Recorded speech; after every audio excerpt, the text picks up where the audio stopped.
warning before you listen. This epic is not for children, nor for the faint of heart. We retell the ancient Greek myths as they were born, unfiltered, unsoftened. Scenes of violence, curses, betrayals, and a hunger for power that shows no mercy. Given the many conflicting versions of the Titan War, the events have been rebuilt to complete the missing pieces. Here, we tell the myth as it was meant to be told. Sources and references are listed in the episode description. Chapter 9. From the Titan War, Clash of Weapons, and the Fall of Time. The Liberation of Hell, a pact with beasts. The darkness still held, but it no longer felt like death. It felt like rage, locked in a cage for centuries. Zeus stood in the deepest veins of the earth. Before him, a row of eyes, dozens of arms, breaths heavy enough to break stone. The Cyclops were here, and beside them, 3 of the Hecatoncheires, the 100-handed ones. Beings who belonged neither to the sky nor the soil. They came from the belly of nothingness, and were buried here, with time itself as their jailer. The moment they saw him, the cells roared, chains shuddered, and voices that had been silenced since before creation came crashing back into existence. One voice thundered, "Whose son are you?" Another shouted, "Do you bring blood or betrayal?" The 100-handed stepped forward, each hand a storm, each eye a question, searching for truth in a world made of curses. Zeus did not retreat.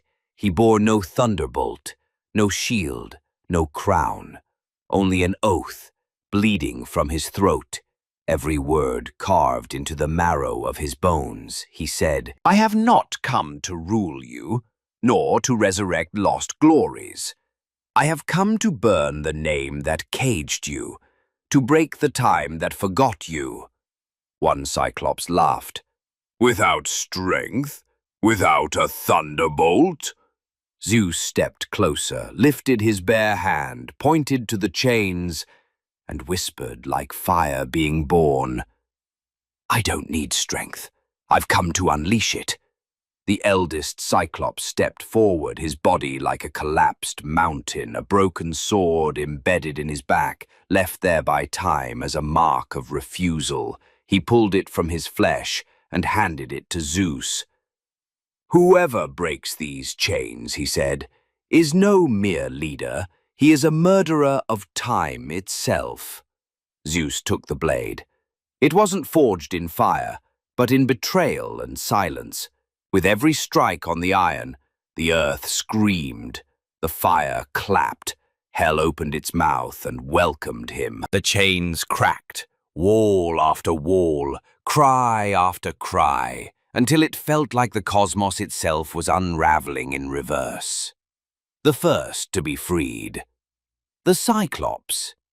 He opened his eye, as if seeing stars for the very first time.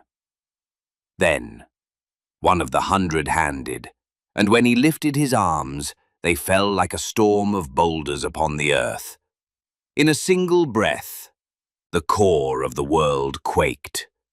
Roars, howls, screams, and then a sound no tongue could describe, as if someone had split the heart of hell in two. The beasts emerged. They did not walk like soldiers. They surged like explosive vengeance, burning with an ancient hate. Zeus did not smile, did not celebrate, did not welcome them. He simply said, "The war begins now, and it ends only when time itself falls." And so, hell broke. The beasts were free, hope returned, but it came not as a whisper. It came as a roar that will never be forgotten. This chapter of the epic has come to an end, but remember, what you've just heard is not a record of facts, but the echo of a myth, a story born from the imagination of the ancients, etched into the long memory of humankind. If this tale stirred something in you, if it opened a door to reflection or wonder, don't forget to support the channel and share the journey with those you love. And in the comments, tell us which moment in this chapter struck you the most and why. We'll meet again in the next chapter of this audio odyssey through time. Until then, farewell.